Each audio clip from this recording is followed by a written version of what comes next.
If someone had told me 5 years ago that my marriage would end because of a book club, I would have laughed in their face. But here we are. My name's Alex.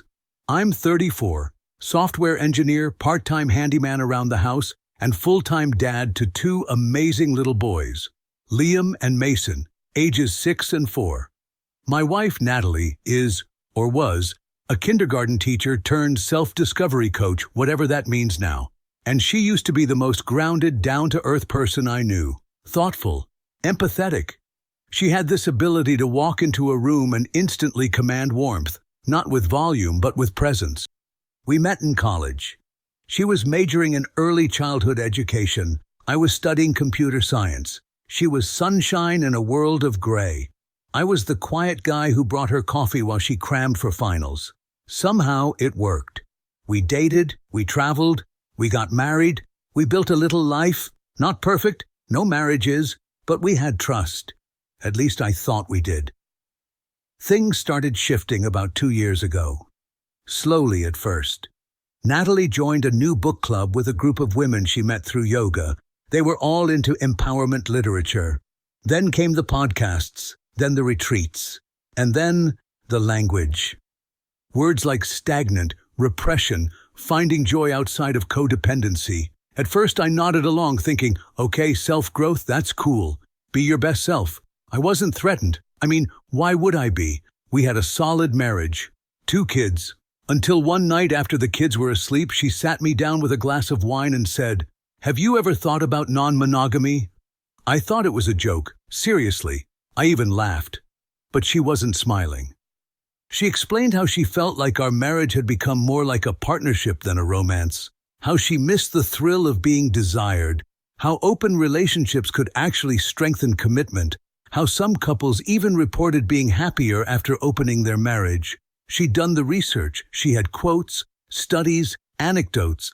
A PowerPoint would not have surprised me at that point. I told her I didn't know, that it wasn't really me, that it felt like a big leap from "we need more date nights" to "let's date other people." She said she understood, that we didn't have to rush anything. A month later, she brought it up again, this time with charts. Eventually, I gave in. Call it cowardice, call it compromise, call it love. I just didn't want to lose her. And part of me, a naive, hopeful part, thought maybe it could work.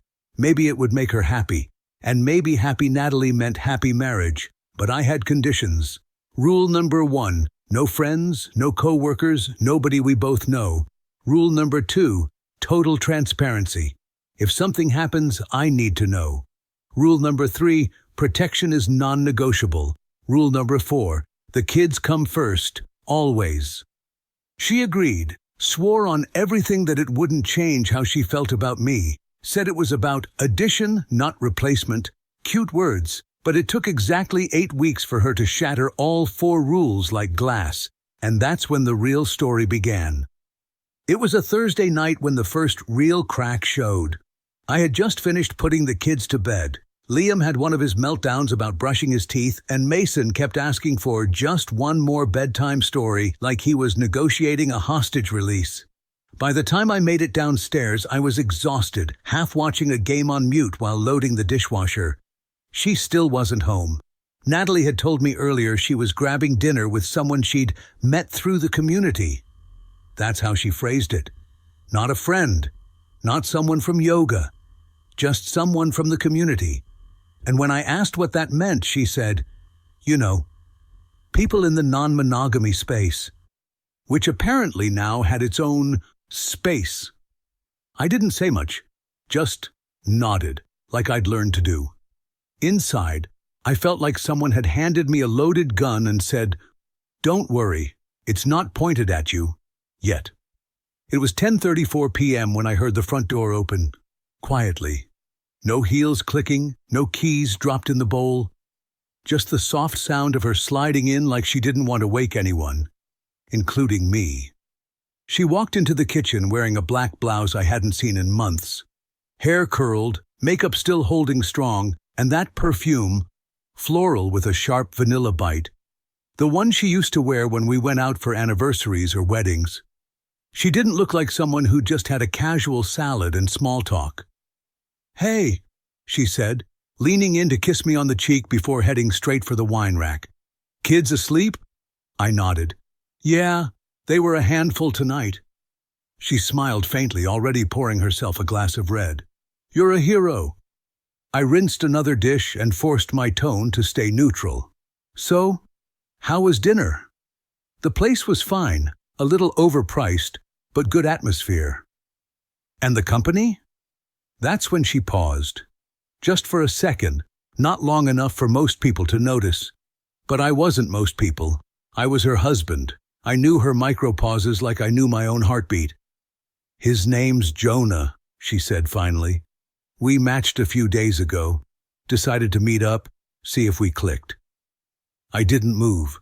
The water ran over my hand, turning too hot before I noticed. "You matched on a dating app?" "Yeah," she said casually. "You knew I was planning to try one. I told you that last week." "No," I said, turning off the faucet. "You said you were thinking about it. You never mentioned you actually set one up, let alone scheduled a date." She leaned against the counter, sipping her wine like this was just another Thursday evening chat. "I didn't think it was a big deal. We've talked about this, exploring, meeting new people." "Exploring is one thing," I said, keeping my voice steady. "But you told me we'd be transparent. That was the first rule. You're supposed to tell me when stuff like this is happening, not come home afterward with lipstick still on." She raised her eyebrow. "Are you seriously upset right now?" "I'm seriously wondering why you're hiding things already." "I'm not hiding anything," she shot back. "I just didn't see the point in telling you about a date that might not even happen. What if it had been awkward or he didn't show? Then what, I stress you out for nothing?" I stared at her. "So, did it go well?" She took another sip, shrugged. "It was nice. He's smart, funny, divorced. We talked for 3 hours. And are you seeing him again?" She didn't answer right away, just stared into her glass like it had something profound to say. "I might," she said finally. "There's chemistry." I felt something tighten in my chest. Not just jealousy. No, that would have been easier. It was betrayal dressed in consent, like I'd signed a waiver and was still surprised when it hurt. She tilted her head, almost as if she was studying me. "This was your idea too, remember?" "No," I said sharply. "This was your idea. I just didn't want to lose you." That hit something. She looked down. For a second there was guilt.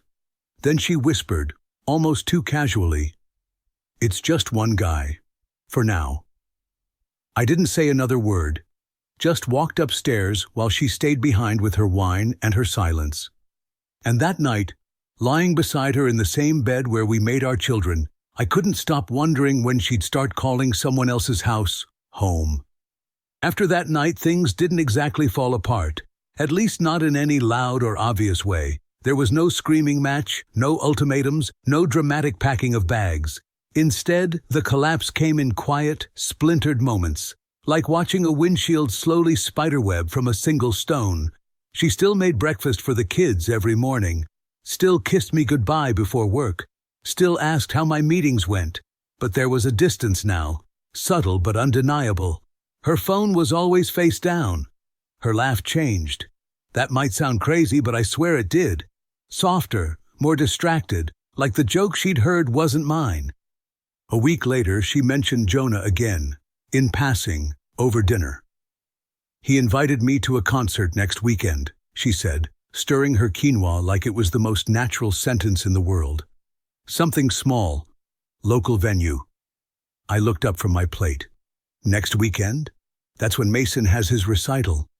Her fork froze, just for a second. "Oh, right. I forgot it was the same day." She smiled like it was no big deal. "It's fine. I'll reschedule." But she didn't offer to cancel, just to reschedule. And that's when I realized this wasn't about occasional dates anymore. This was priority creep. What started as just one guy was already weaving itself into the fabric of our life. Later that night, after the kids were asleep, I asked the question I'd been dreading. "So, is it still just Jonah?" She was brushing her hair in the mirror, didn't flinch, didn't lie. There was someone else. Briefly, she said. One date. Nothing happened. I didn't feel a spark. I nodded slowly. Were you going to tell me? I didn't think it mattered, she replied, meeting my eyes in the mirror. You said we weren't going to do play-by-plays. No, I said, crossing my arms. I said we'd be honest. She set the brush down and turned to face me. What do you want me to say, Alex? That I'm figuring things out? That I'm confused? That I don't want to feel like a caged animal every time I think about what I want? I didn't have an answer, because in that moment I realized I wasn't just sharing my wife. I was slowly being written out of her story, and it hadn't even been 2 months. It was a Sunday morning when everything changed, the kind of morning that was supposed to be normal. Pancakes, cartoons for the kids, me fixing that one drawer in the kitchen that always stuck halfway. She walked in wearing a robe, hair still damp from the shower, looking a little paler than usual. Can we talk for a sec? She asked, motioning toward the hallway. The moment we stepped out of earshot from the boys, she pulled something from her pocket. A small, white stick. I didn't even need to look twice. I already knew what it was. 2 pink lines. Pregnant. I just stared at it. Not because I didn't know what it meant, but because I didn't know what it meant now. We didn't plan for this, she said quickly, voice soft. I mean, obviously. But maybe it's a sign? Maybe this brings us back to each other? I blinked. Are you seriously trying to spin this into a good thing? She swallowed hard. You're mad. I'm not mad, I said, though the blood in my ears was roaring like a freight train. I'm doing the math. Because here's the thing. We hadn't been intimate in weeks. Since before Jonah. Since before her first community dinner. Maybe once, early on in this whole experiment, when we were still pretending we were okay. Are you sure it's mine? I asked. The words came out hollow, brittle. Her face changed. Not rage, not tears, just that tight defensive tilt of the chin. Of course I'm not sure. It's early. I haven't been keeping track like that. But does that really matter right now? Does it matter? I said, letting out a bitter laugh. You're asking me to raise a maybe baby while you're juggling Tinder dates like it's a hobby. She crossed her arms. So what? You want me to get a test and turn this into a courtroom drama? I want the truth, I snapped. You broke every rule we set, and now you're asking me to just roll with this like nothing happened? That's when she said the thing that officially flipped the switch. I thought you were different, Alex. I thought you actually understood what unconditional love looked like. I didn't answer, because that wasn't love. That was manipulation in a Hallmark wrapper. And that's when I knew this wasn't just about betrayal anymore. This was war. By Monday, I'd already booked an appointment with an attorney. Not because I was ready to file for divorce. Not yet. I wasn't there. Not fully. But I needed clarity. I needed leverage. Because while she floated around the house like some barefoot goddess of free love and second chances, I was walking on eggshells made of broken vows. The lawyer was sharp, a little too chipper for my mood, but sharp. Get everything in writing, she told me. Don't make assumptions. Paternity, finances, communication boundaries, you need it all spelled out, especially if she's having a child that may not be yours. That hit like a hammer, hearing someone else say it out loud. That evening I came home with a calm, so practiced it scared even me. She was on the couch, scrolling on her phone, legs tucked under a throw blanket like this was just another episode in the show of her life. We need to talk, I said, flat. She glanced up. If this is about the baby again, it's not a baby, I cut in. Not yet. It's a possibility, and one we're going to treat with the seriousness it deserves. She sat up, clearly not used to this version of me. I want a paternity test the moment it's medically possible, I continued. I've already looked into it. Her lips parted like she was about to protest, but she hesitated. And until that happens, I went on, I want full transparency. I want to know who you're seeing, when, where. No more vague community references. I want names. I want timestamps. That's controlling, she said immediately, eyes narrowing. No, that's accountability, something we lost somewhere between Jonah's wine bar and your second mystery date. You're punishing me for doing what you agreed to. I agreed to honesty, not secrets, not this smug rewriting of our marriage where I'm supposed to smile while you turn our home into a romantic layover zone. She was quiet. Finally, and I took the silence as permission. I've also frozen our joint account. You'll get access again when we figure out what's actually happening. I'm not about to bankroll someone else's kid. Her jaw dropped. You what? I left enough in your personal card for groceries and bills, I added. But no more weekends at boutique hotels or surprise spa days just to clear your head. You're being cruel. No, I'm being clear. She stared at me like she was seeing a stranger. Maybe she was. Maybe I was finally becoming the version of myself I should have been from the moment she brought up this whole open marriage charade. And for the first time in months, she didn't have anything to say back. It was a Friday afternoon when it happened. I'd taken the day off. Not for any particular reason, I just couldn't fake small talk with coworkers anymore. I needed quiet, I needed space to think, to breathe. I was halfway through cleaning out the garage, surrounded by a sea of old toys and forgotten holiday decor, when I heard the knock. 3 slow taps. Hesitant. When I opened the door, I expected a delivery, maybe one of the neighbors. What I wasn't expecting was him. He was taller than I thought he'd be. Athletic build, faint stubble, wore a jacket like it cost more than my monthly mortgage. And yet, he looked nervous, like a kid about to confess to a principal. Hey, he said, clearing his throat. Are you Alex? I didn't answer right away, just stared, piecing it together. Jonah? I asked finally, even though I already knew. He gave a small nod. Yeah. Do you have a minute? Everything in me screamed shut the door. But curiosity? That devil never sleeps. I stepped aside. He followed me into the kitchen, eyes darting around like he was expecting booby traps. I didn't offer him coffee, or water, or a seat. I didn't come to cause drama, he started. I didn't know. About the whole situation. I thought I should come clean. I crossed my arms. Didn't know what exactly? That you guys were married.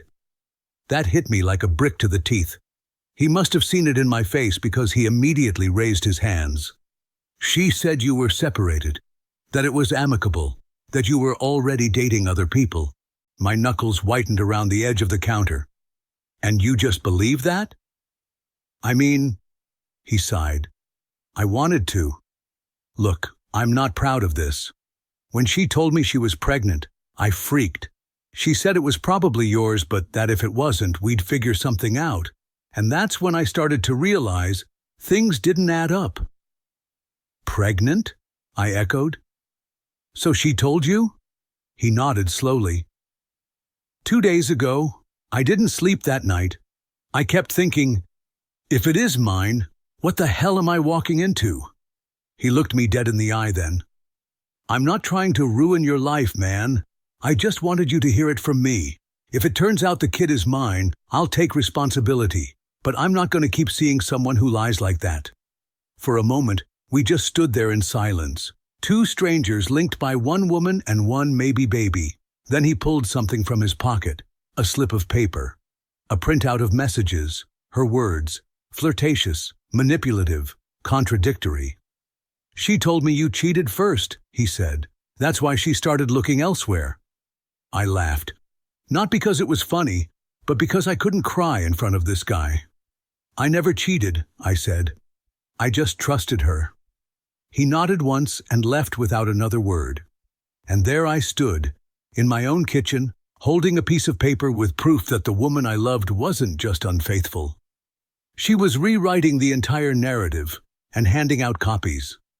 I didn't confront her that night. Not yet. I played it cool. The way someone does when they already know how the movie ends, but wants to see how the characters get there. She walked through the front door like nothing had happened, kissed the boys, asked what we wanted for dinner, smiled like her hands were clean. It was almost impressive. The sheer audacity of her casualness. She didn't mention Jonah, didn't mention the baby. Just acted like the past 2 weeks had been a rough patch we were magically working through. I decided to play along, smile, nod, pretend. But in the background, I was documenting everything. I made backups of messages, pulled phone records, even started checking bank statements from the past few months. I'd miss things. Dinners charged to the card in cities she wasn't supposed to be in. Hotel bookings under her name. One time, 2 rooms. Another time, just 1. The lie wasn't just in what she said, it was in what she wanted me to believe. That this chaos was normal, that it was growth, that I was just being insecure. She didn't realize I had already spoken to Jonah. Didn't know I had the messages, the timestamps, the truth. So I waited, bided my time, and then I made her an offer. Over breakfast, coffee in hand, I looked at her and said, "Let's start fresh, clean slate." She blinked. "Really?" "Yeah, I'll stop freezing accounts, stop asking questions. We just need a few boundaries in place, on paper, something simple, just so we're both protected." She smiled like she'd won. "That actually sounds mature of you." I slid a folder across the table. Inside were 2 things: a revised agreement outlining financial separation, custody prep in case of divorce, and mandatory paternity testing. A 1-page letter. "Please confirm in writing that you knowingly engaged in a relationship with Jonah while we were still legally married and cohabiting." Just a signature. Just a date. She went pale. "What is this?" "It's clarity," I said calmly. "And insurance. You want freedom, you'll have it. I just want to make sure the story stays straight." She hesitated. "Read it again." "I'm not signing this." "Then there's no trust left to rebuild." Her eyes narrowed. "Are you trying to trap me?" "I already did." She didn't speak, just stood, hands shaking, lips pressed tight. That evening I took the kids to my sister's, told her we were staying the weekend. She didn't fight it. The next morning I sent the signed agreement to my lawyer, minus her signature. But I added the messages from Jonah, the receipts, the proof, because even if she didn't want to write the ending truthfully, I was done letting her hold the pen. She tried to play it cool at first, texted me that weekend like everything was still open for discussion, said she just needed a few days to think, asked if I wanted to talk things through for the kids, but I didn't answer, because while she was busy thinking, my lawyer was already moving. The paternity test was scheduled, emergency custody filings were drafted, and copies of her text messages to Jonah, the ones where she admitted lying to both of us, were ready to go, neatly labeled and time-stamped. I wasn't trying to destroy her. I was just making sure she didn't get the chance to destroy me first. Then came Monday. She showed up at my sister's house unannounced, just rang the doorbell like she hadn't lied, cheated, and tried to gaslight me into being the villain. I opened the door and didn't say a word. She was already crying, not dramatic sobbing, no mascara rivers or movie-worthy meltdowns, just this quiet, controlled stream of tears that she used like punctuation. "I didn't want this," she said. "It got out of control. I never meant for you to get hurt." "You didn't mean for me to find out," I corrected. "I made mistakes," she whispered, "but I still love you. I want to fix this." I laughed, not to be cruel, but because it was the most absurd thing I'd ever heard. "You want to fix this? You want to fix a lie that might be growing into a child that isn't even mine? You want to fix the fact that you used me as a backup plan while you played emotional roulette with a man who didn't even know you were married?" Her lip quivered. I was lost. "No," I said. "You were selfish." She tried to step forward, but I blocked the door. "There's a court date in 2 weeks," I told her. "Paternity will be determined. After that, my lawyer will be in touch. If the child's mine, we'll discuss co-parenting. If it's not—" I paused, gave her a long look. "You'll be getting a different kind of paperwork." And then I closed the door. Behind me, my sister watched the whole thing from the stairs. She didn't say anything, just nodded once, like she'd been waiting for that version of me to show up for years.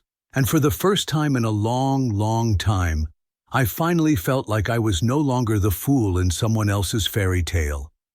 The day the truth finally came, the sky was overcast.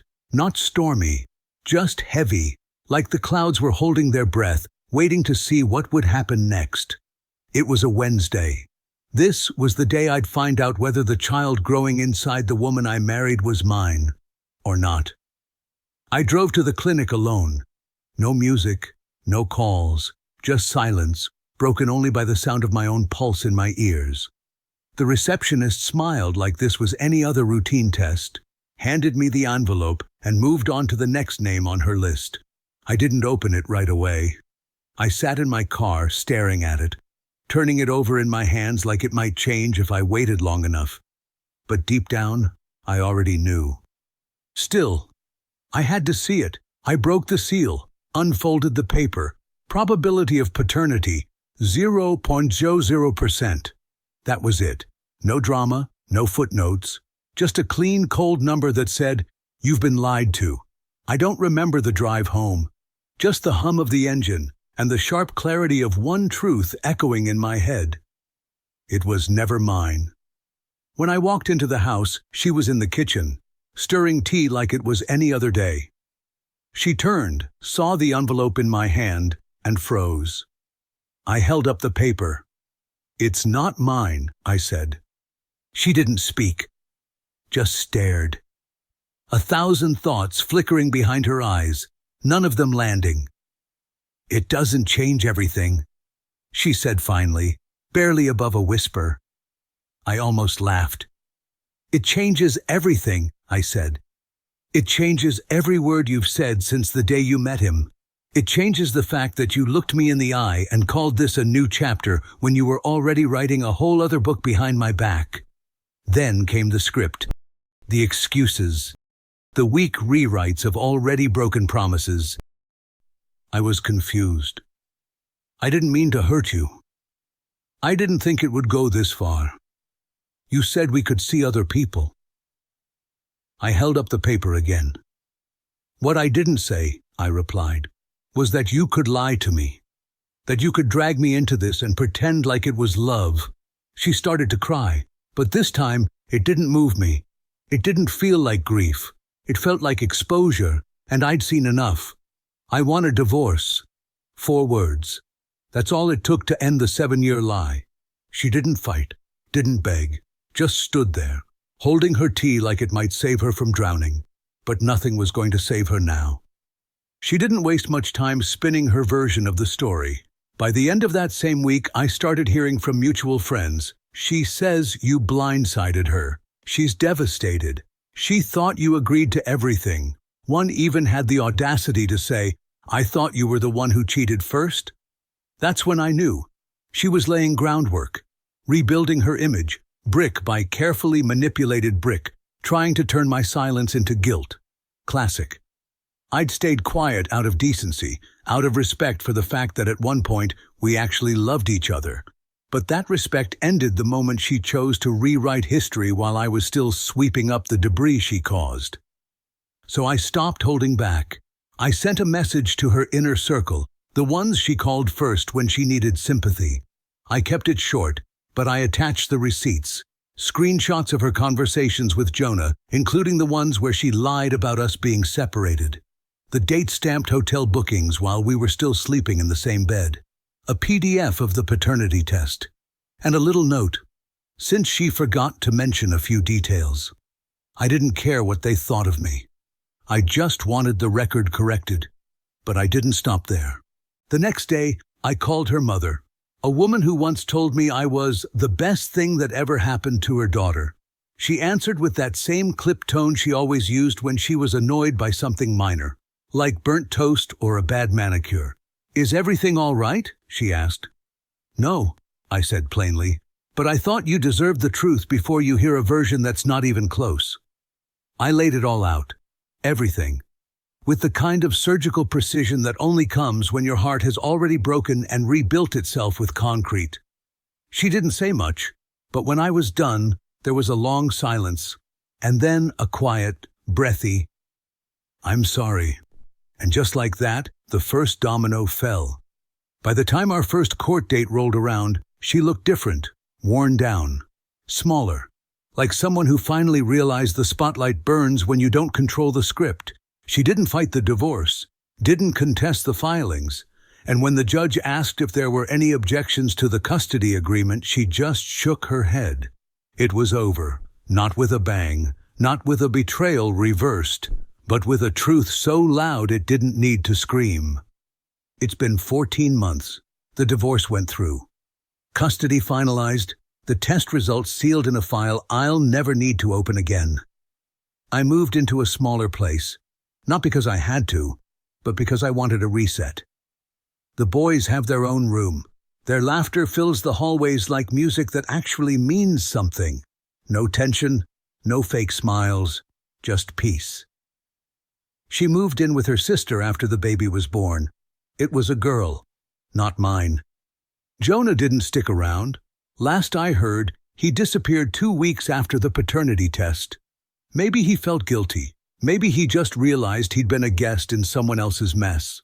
Either way, he vanished before diaper number 3. She tried to reach out a few times. First about closure, then about starting fresh as co-parents. I didn't respond.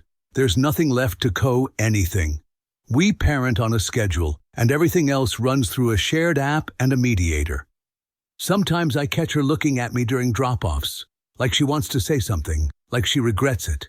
But then again, maybe she just misses the version of me who didn't know better. I'm not bitter, not anymore. I don't replay arguments. I don't check her socials. I don't flinch at the name Jonah. What I do is tuck my sons into bed. I laugh when they tell ridiculous knock-knock jokes. I breathe. Funny thing is, for all her speeches about freedom and finding herself, I was the one who ended up truly free.